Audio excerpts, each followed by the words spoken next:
All right, welcome to your Monday morning briefing sound pulse style. Man, if you thought you could check out for a couple of days, think again, because it was an absolutely massive 48 hours for heavy music. I mean, if you blinked, you missed history. From legendary reunions to shocking onstage confessions and legal battles that are literally rewriting the history books, we've got a lot of ground to cover in today's Explainer. Get ready because we are bringing you a high-speed highlight reel of everything you need to know. Here's our rapid-fire breakdown of the top stories making headlines today. We've got the Foo Fighters, Marilyn Manson, an epic Queens of the Stone Age reunion, Black Sabbath making history, and, of course, System of a Down and Korn dominating Sick New World. Okay, let's dive into this first one. Foo Fighters looking leaner and meaner on SNL UK. Now, what's really interesting about this is they just delivered their very first live TV performance since dropping Your Favorite Toy, debuting 2 brand new tracks. And guys, what we saw confirmed exactly what the record hinted at. This is a leaner, way more aggressive era for the band. You really notice the shift behind the kit, right? We all know the late great Taylor Hawkins and his incredibly open, explosive style. Contrast that with new drummer Ilan Rubin. His playing is surgically precise, it's incredibly powerful, it's a totally different vibe, but it's absolutely built from the ground up for the aggressive tone of this new record. And honestly, the reaction from the SNL UK crowd and everybody online has been overwhelmingly positive. And you've really got to admire the perfectly calculated timing of this whole rollout. Think about it. The album drops out of absolutely nowhere on Thursday. The SNL UK performance absolutely crushes it on Saturday, and all of this perfectly primes the engine for Tuesday, when their massive takeover tour officially kicks off in Bridgeport, Connecticut. They are in full launch mode right now, and the live show is looking like it's going to be something very, very special. All right, pivoting over to our second story, Marilyn Manson's mid-show confession. So April 22nd, halfway through his set at the Yamava Resort in California, which was the kickoff of his 2026 One Assassination Under God tour, Manson did something that caught literally everyone off guard. He stopped the show dead, just stopped it, to address the crowd directly. He looked right at the audience and said, "I buried my drugs in a heart-shaped hole."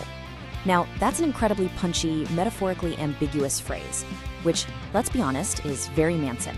But the reality behind it is not ambiguous at all.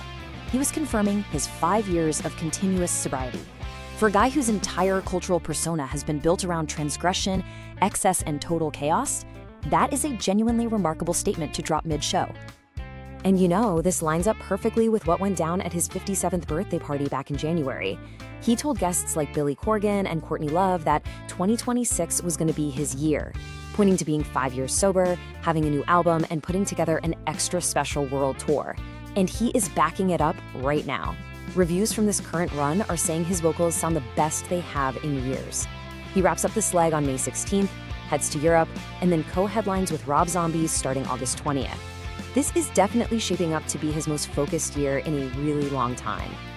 Moving on to story number 3, Queens of the Stone Age and the emotional return of Nick Oliveri.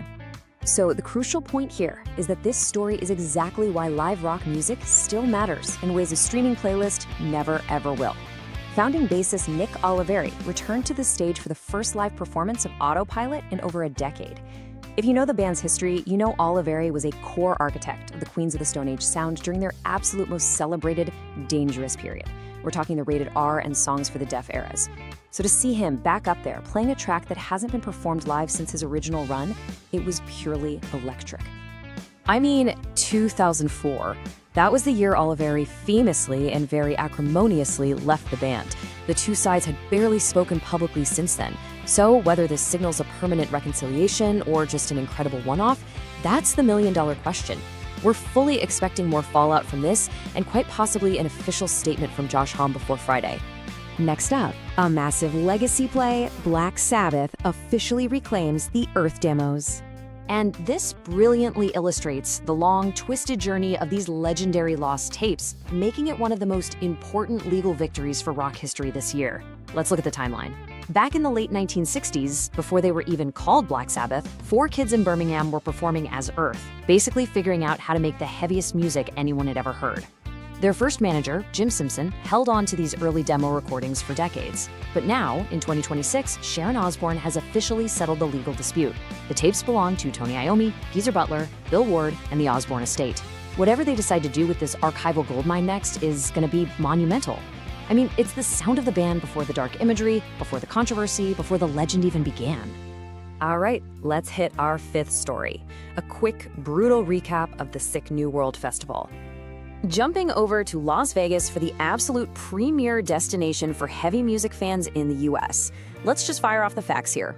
Korn came out swinging, giving hardcore fans exactly what they wanted with the live debut of a brand new song plus the epic return of a massive setlist rarity. And then you have System of a Down. Listen, they didn't need a new music gimmick, they didn't need a crazy reunion stunt, they just went up there and delivered a tightly executed, brutally heavy set that locked the crowd in from the very first note. They proved once again why they remain one of the most singular, unstoppable live acts in rock today.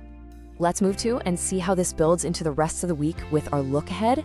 The weekend was wild, but as we know, rock doesn't sleep. Here's what you need to care about right now.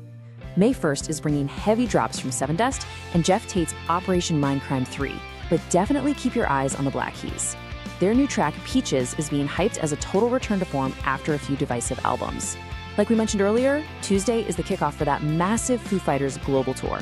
And looking just a bit farther down the road to September 26th, the CBGB Festival lineup in New York just dropped, featuring Morrissey, Patti Smith, Interpol, and Violet Grohl. Yes, Dave Grohl's daughter. Regardless of what's happening with her dad's band, that is a name you're going to see absolutely everywhere this year. So, Foo Fighters on SNL, Manson's 5-year sobriety, Nick Oliveri's epic return, Sabbath getting their lost tapes back, and the total chaos of Sick New World. Not a bad 48 hours for rock music, right? So I want to hear from you. What was the biggest story of the weekend in your book? Drop it in the comments right now. I literally read every single one. And hey, make sure you subscribe to Sound Pulse for your daily rock news. No filler, no fluff, just the stories that matter to real rock fans. I'll see you tomorrow.